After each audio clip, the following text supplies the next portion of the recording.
What you talking about now, Cine? I don't know, but you're gonna get some nuggets out of it though. But first, make sure you subscribe to the channel and turn that bell on. There's a new video series dropping every Friday at 12 p.m. Eastern Standard Time with the random jam session whenever I'm in my bag. You do not want to miss out.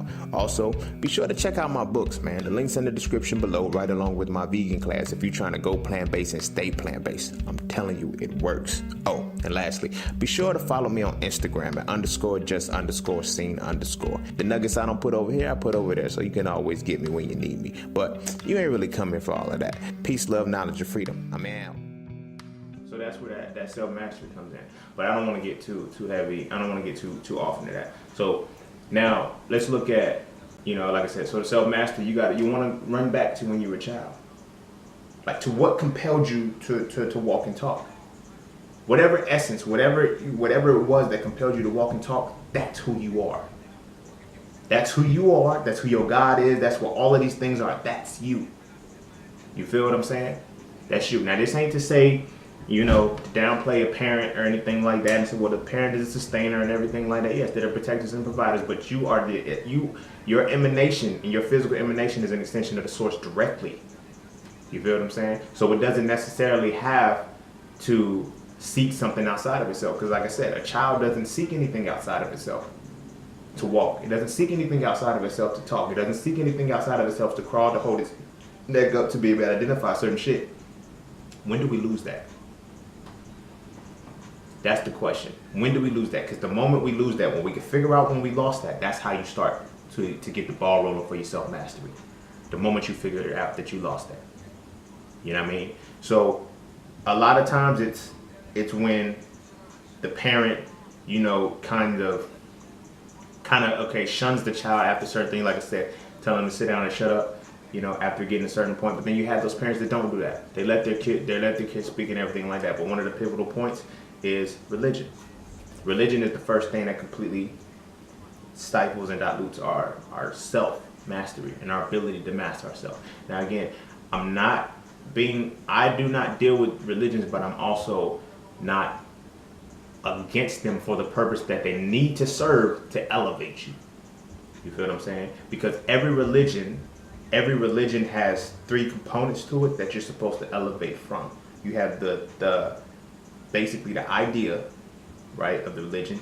You have the ritual, and then you have the allegory, right?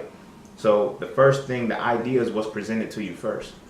So within the confines of that idea, you have to ascend to understand the ritual. So the rituals then go into, let's say you have your communions, you have your bar mitzvahs, and all of these other things. That's what the religion's ritual is.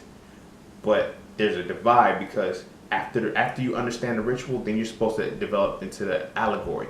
Once you elevate into the allegory, you then understand what your religion really is. So they keep you from the ritual, and they keep a lot of people just in the basic ideology stage of it all. You feel what I'm saying? You don't even get to the ritual. And even if you do get to the ritual, you don't really understand it, you'll never be able to ascend to the allegory. So let's take the religion aspect. In my opinion, it's kind of, I would consider it child abuse. And here's why I consider religion child abuse, because your religion, what you consider to be the greatest thing in your life, has a premise that tells you that you're no good. Basically, I don't give a fuck how you try to say I gotta be wide, and like, fuck all that shit. The tenets of it is that you're a born sinner. That's very, very pivotal, because that fucks with your ability to master yourself. Because you're taught from birth you can't do right. You're taught from birth that you're bad. You feel me? You're a born sinner. So you teach a child that. Children have very vivid imaginations. And that's the thing, that's another pivotal point that we forget. Our imaginations never die. Our imaginations never die. That's what people think. They're like, oh, you got older, your imagination died. Your imagination never died, but when your imagination is fueled with something poison, then that's when you develop depression, anxiety, the negative things that keep your mind running. When people's mind race on some negative shit, that's what you get. That's where you get these psychological disorders. It just magnifies on another level. You feel what I'm saying? Because your imagination is what creates the reality. So all of this shit, when they say all of this shit is happening in your mind, yeah, it does happen in your mind, because it happens within your imaginative faculties. Your creative faculties. You feel what I'm saying? So let's take it back. I like this metaphor because I used to love the show when I was a kid, Bobby's World. The little motherfucker had a very vivid imagination. You know, I remember one specific episode where the motherfucker, his mama was talking about carpooling or something, and he just went into his little daydream mode, and he seen cars coming down water slides and shit like that. That's how he envisioned a carpool, right? We do that as kids. We've done that as kids.